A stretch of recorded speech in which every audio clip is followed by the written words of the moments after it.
Okay, so this was fun and all. I enjoyed making these boxes, but I want to make a platformer. So what I'm going to do now is I'm going to click and select all of these. I'm just clicking on one and then holding shift and clicking the others, and I'm just going to right click and delete node. Yep. And boom. So I'm back to my main scene. So if I want to make a player character, how would I do that? And it's pretty easy. I'm going to click on my top node as well, and I'm going to add yet another physics body, but this time it's going to be a character body 2D.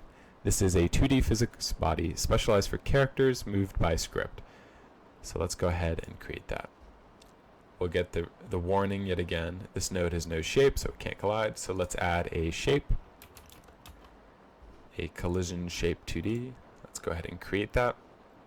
And we have yet another warning. A shape must be provided for collision shape 2D to function. So let's create a shape resource. So over here on the right, we can click and create our shape. Now, this is kind of a preference choice for you, depending on the kind of game you're going to make, on whether or not your character is going to be a rectangle or a capsule. Now, traditionally, most video game characters are actually just capsules. If you've ever seen a video where a game developer is talking about how they're beans, this is what they're talking about. And the difference between a rectangle and a capsule is that a capsule has a rounded bottom, which is really useful for a character who may walk up a slope. Because if you create a rectangle, then if the character is walking up a slope, they can kind of float because the corner is interacting with the ramp, and so it looks like it's on the floor, but it's actually floating. Let's go ahead and create a capsule shape. So I'll just click, and boom, we have this little capsule, and this will be our player. So to make this character move, we need a script, and so let's go ahead and start doing that. But let me give you a word of warning first. So you know how I said earlier that children node inherit the positions of their parents? That's exactly right. So if I were to drag this shape around, what I'm actually doing is detaching it from its parent. So if you click on the character body 2D, you'll see this little anchor appear. And this is very confusing for a lot of beginners. This anchor is where the character is. This is where its collider is. So when we want to move our character around, if we drag this around, which you will probably end up doing, you're going to separate the two. And you don't want to do that. So what we're going to do is we're going to click on our collision shape 2D and make sure that its transform position, if we click this little arrow, it'll set it back to 0, 0. If we want to move our character, what we should do instead is click on the parent node, click on this little move button, or you can hit W, and we can move it around. Like that. And then if we want to, scale it, we could do that. So make sure that if you click on the parent node, it is inside this collision shape node. Let's do a little bit of file management. So down here in the bottom left, let's create a new folder. Let's call this assets.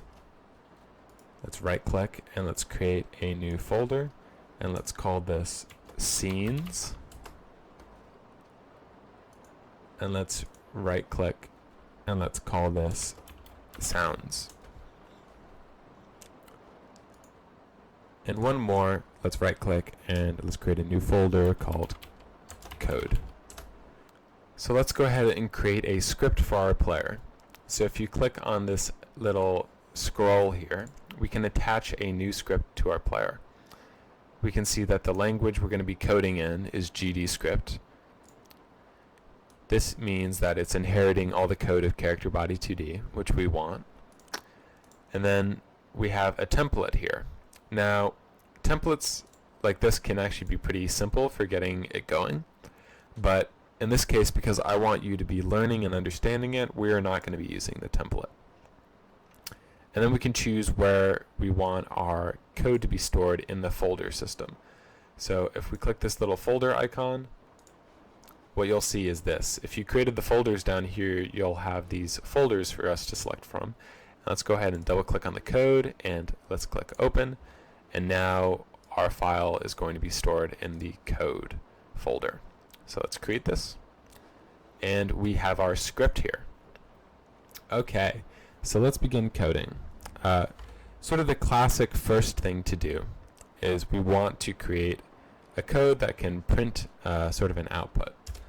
So what we're going to type here is func, which is short for function, and do underscore ready with these parentheses and then a semicolon.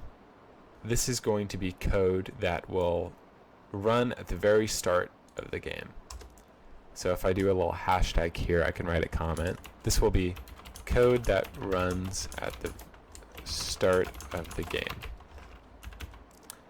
And let's just go ahead and print a little message. So let's print and do parentheses and put quotation marks and do hello world.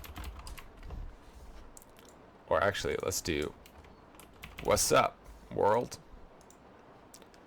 Alright, so if we start the game, this function will be called and it will print this text.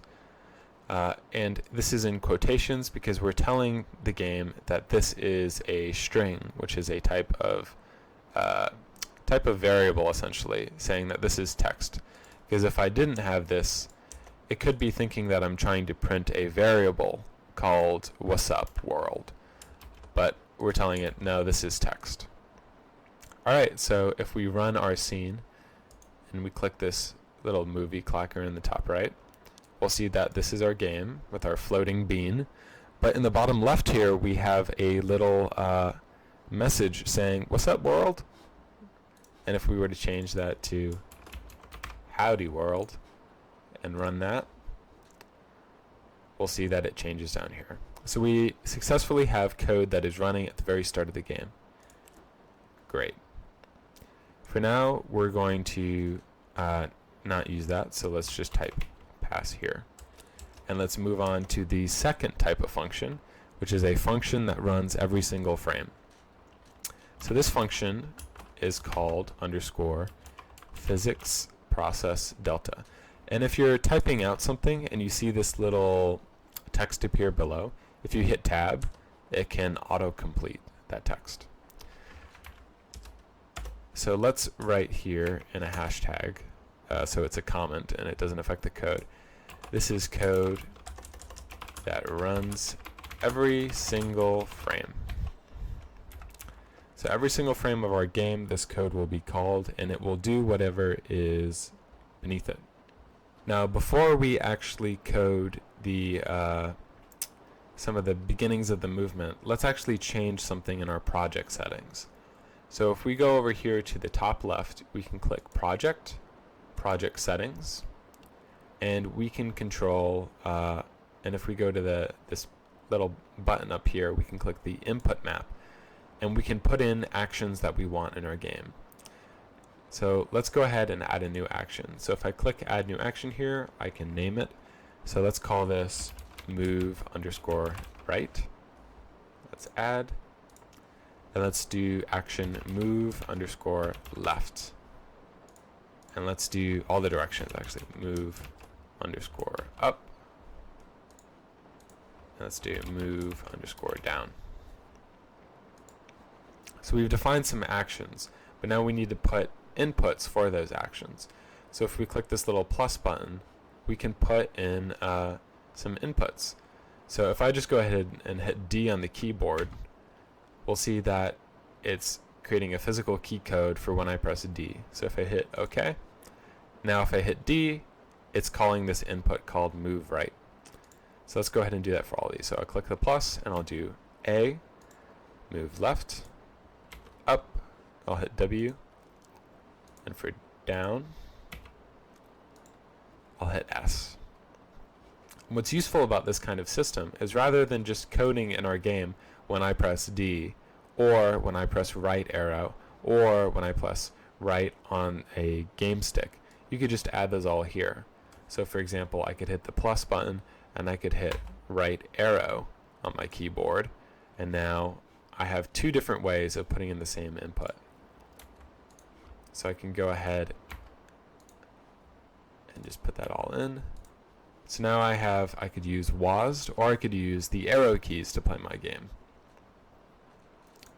So let's close that out.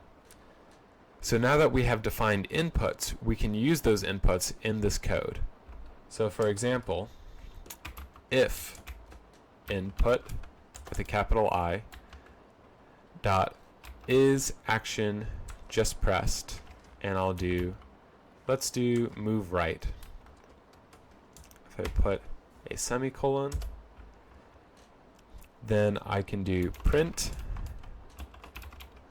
move right.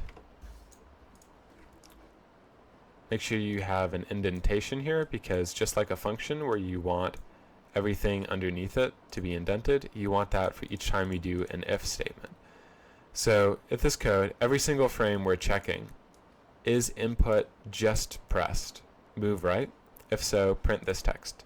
So now if we run the game and I press right, you'll notice down here in the output, it's printing move right, move right. Okay? So we know that our code is working. So let's go ahead and actually move the character, rather than making it so that if we just press the button, we'll do what's underneath here. If we delete this section, we'll make it run every single time, every single frame, if the action is being held. And what we can do is we can make our velocity dot x, we can make that equal to some number like 50. And then if we call the function move and slide, we will move our character according to our velocity. So let's go ahead and run that. So if I press right, our character begins to move. But if I let go, he also continues to move. So let's commentate this code, because commented code is always much easier to read. I'll go ahead and add a little comment here. If holding right, set the x velocity variable, and then above move and slide we can write move the character according to velocity variable. But I want the character to be able to move left, and I want it to be able to move right, and I also want it to be able to move up and down, right? So let's create a new function for storing our inputs. So I'll create, this will be a vector. So let's create one called input vector. I'll create a new vector 2 with two variables. So what is a vector? A vector is a type of variable with an x component and a y component. So our velocity here is also a vector, and in this code we're editing the x variable. So every single frame I want to tell the computer what the player wants to do. So at the very top of this code that runs every single frame, we are going to define the input vector. So let's set the x-axis of the input vector. We'll set it equal to input dot action. We'll set it to input dot get action strength of move right minus input dot get action strength of move left. So what is this doing? This is saying every single frame I want to set x variable of input to right minus left. And how does that work? Well, we can figure that out by printing our input vector dot x. I have a little slash there. So if we run this code, you'll see that in the bottom right here, it's 0, 0, 0, 0. But if I hold right, it now becomes 1. And if I let go, it goes back to 0. And if I hold left, it becomes -1. So we're storing our player's inputs from 1 to -1. Because if our player is holding right, this will be equal to 1. And if our player isn't holding left, this will be equal to 0. So 1 minus 0 equals 1. If I'm not holding either, these are both equal to 0. So 0 minus 0 is 0. And if I'm not holding right, but I am holding left, I'll move 0 minus left, so my input vector will be set to -1. So if we can go ahead and duplicate this for our y-axis as well. So we can set our input vector.y equal to get action strength move down and move up. So now if I'm holding down, we'll have a positive y, and if I'm holding up, I'll have a negative y. And so we can actually change this from just printing the x variable to printing both. And if I run this code, we'll see we now have these two variables here, the vector. If I hold down, we can see the variables change based on the input. So now we can get rid of this. We don't need to detect input anymore. We could just straight up set the velocity. For example, let's set the velocity.x equal to input vector times, let's do 50. And let's go ahead and test this out. So the code didn't work here because I was trying to set the x-axis of this one variable equal to this variable times 50, but this variable actually contains two variables as well, so I need to do .x. So if we try running this code now, we'll see if I hold right, I move to the right. If I let go, I stop. If I hold left, I move to the left. Great. But now let's add in gravity, right? So I want my character to be able to fall down. So let's go up here to the top and let's add a new variable called gravity. And let's just set this to some random number. Let's do 200.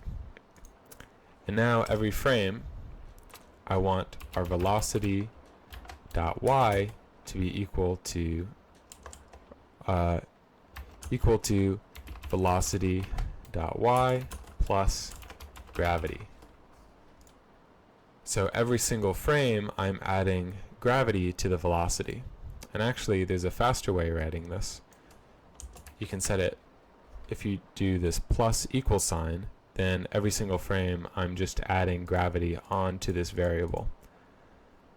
So if we run this code now, we'll see our character plummets to the floor, which means our gravity number is probably a little too high. So let's set this to, let's set it to, I don't know, let's see, 60. Our character drops down. I still think that was a little fast. Let's do something like 30. Great. So let's comment this code. So here we're setting our x velocity to our player x input scaled by a speed variable. So here is our speed variable, and rather than just putting this here, it's actually usually a little bit easier to have all your variables up in one place here so you can change them. So let's just actually change this to a new variable we'll call speed, and up here at the top we'll define it as speed is, let's do 70.